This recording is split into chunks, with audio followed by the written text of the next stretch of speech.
One final thought. I've seen Republicans my entire life say that women are too emotional to do this or to do that. I vividly remember when Hillary Clinton was running, I was in middle school and somebody leaned over and was like, could you imagine having a woman as the president? It just can't happen.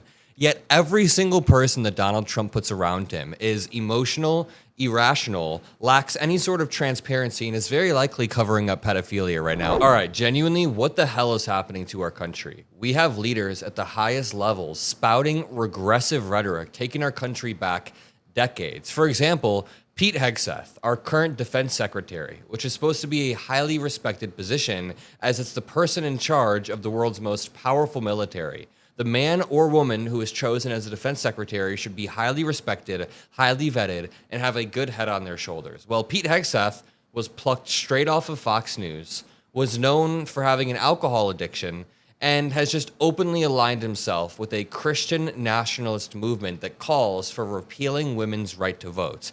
And this is not some subtle nod that he made. He openly reposted a video of someone saying that women should not be able to vote. So I ask you one more time, what the hell is happening to our country? What is happening to the United States that we know and love, that we've known for the past few decades? It feels like every single month that happens, the regressive leaders and the admin take our country back like a decade, meaning, yeah, we've been put back about 70 years in terms of scientific progress, research, minority rights. You can even make the argument that we've been taken back over 100 years, and I would not disagree. But the main point is the politicization of our institutions is something that is actually quite new to this degree. We just learned that one of the top DOJ officials working right now in the Department of Justice is somebody who is screaming at cops, yelling to kill cops on January 6th of 2021. So 4 or 5 years ago, this person who's openly being fascistic at the Capitol now gets the chance to return to DC and to work for our Department of Defense. So without further ado, let's break down this Pete Hegseth post of a social media video featuring a pastor saying women shouldn't be allowed to vote. You know what this reminded me of? This reminded me of a post that Elon Musk made just a few days back. He reposted Dr. Insensitive Jerk. On social media, you can repost something or giving it more views, you're endorsing it essentially. And Dr. Insensitive Jerk really lives up to his name. This dude is disgusting. He says, in response to Elon, he posts, insightful, women are built to be traded to another tribe or captured and slide seamlessly into their new culture. That keeps them safe, even though they are physically weak. What are you talking about? It makes me cringe so much when I see people that I went to high school with just a few years back posting on their social media, women in particular, like women my age, posting on social media, go Trump. I'm so happy Trump is back in office. And I went to high school in Indiana, so I know a few people like that. It just boggles the mind. How is this something that you endorse?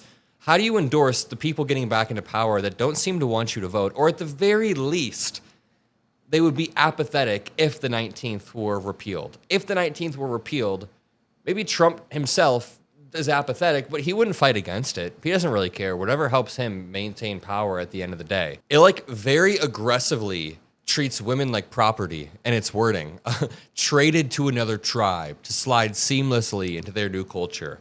I know a lot of women who would put up a fight and wouldn't just slide seamlessly into a new culture after being traded.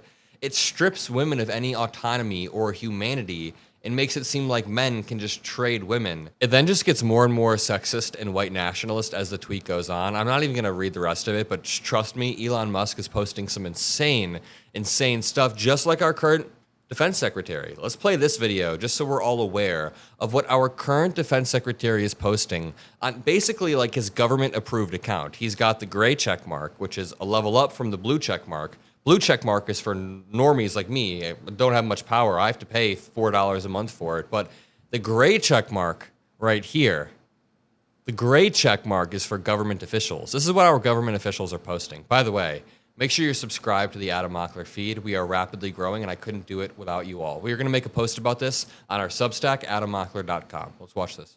Wilson says in his vision of a Christian society, women as individuals shouldn't be able to vote. His fellow pastors, Jared Longshore and Toby Sumter, agree. In my ideal society, we would vote as households. And I would ordinarily be the one that would cast the vote, but I would cast the vote having discussed it with my household. But what if your wife doesn't want to vote for the same person as you? Right. Well, then that's a great opportunity for a good discussion. There are some who have gone so far as to say that they want the 19th Amendment repealed. I would support that.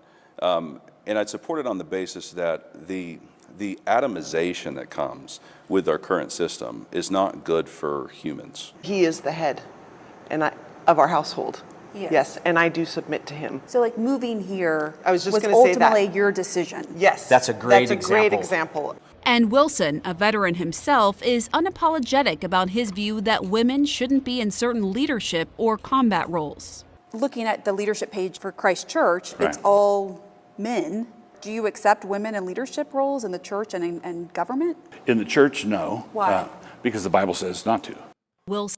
I mean, that's just a 1-minute snippet of a 6-minute video that I do not want to play, but a common theme with Pete Hegseth is saying that women shouldn't be able to serve, or implying that women aren't fit to do certain jobs, which is a part of this far-right, dangerous ideology that is now seeping into the mainstream. It is infecting our government, and it needs to be removed. Hegseth didn't distance himself. He endorsed the views. He said, all of Christ for all of life. This is the Pentagon's leader. Just think about how crazy it is for the leader of our military to be advocating for Christian nationalist viewpoints on his social media, saying all of Christ for all of life. And those viewpoints are to roll back the rights of women that have been enshrined for over a century regarding voting.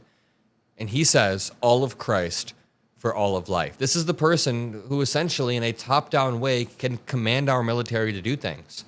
We know that he is very, very loyal to Donald Trump, so loyal that he was essentially locked out of the Iran strike plan. So when we were planning to strike Iran, Trump refused to listen to his own defense secretary, and he even froze out Tulsi Gabbard. I covered this extensively.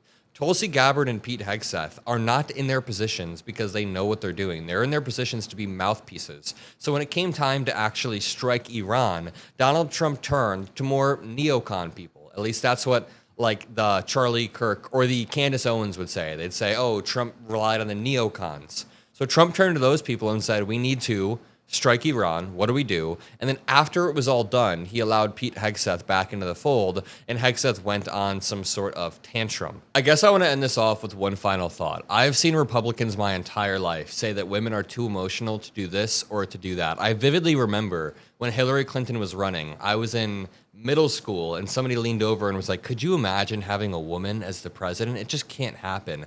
Yet every single person that Donald Trump puts around him is emotional, irrational, lacks any sort of transparency, and is very likely covering up pedophilia right now. I mean, Pete Hegseth himself, who just posted a video saying women shouldn't vote, crashed out 2 months ago because he was going through alcohol withdrawals or whatever the hell. Watch this video. How many stories have been written about how hard it is to, I don't know, fly a plane for 36 hours? Has MSNBC done that story? Has Fox? Have we done the story how hard that is?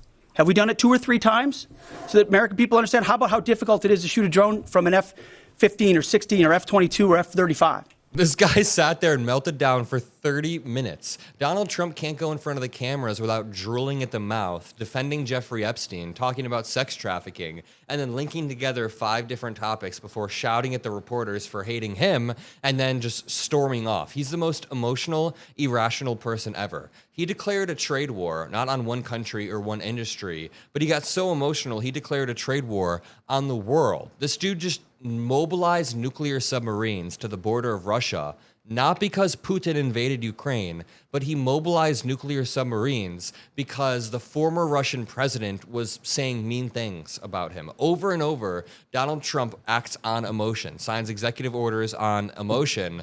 So it's not even about them saying women are emotional. It's more about the fact that people at the highest ranks of our military are now making posts. Like the dude who controls the military is making a post saying that women shouldn't be able to vote. So if they were to try to roll back women's rights, the scary thing is most Republicans would be apathetic at most. I think Pete Hegseth could lead the charge, and Trump would just be apathetic about it. Whatever helps him gain power, he wouldn't push back on it. A lot of Republicans have fallen so far down the sunk cost fallacy rabbit hole that they're just going to continue to be dragged along no matter how deep we go into Christian theocracy. Pete Hegseth seems to be leading the way, so let's continue to push back. make sure you drop a like. Make sure you subscribe on the Adam Mockler channel below. We'll continue to call this out. I'll see you all in the next one. Peace out.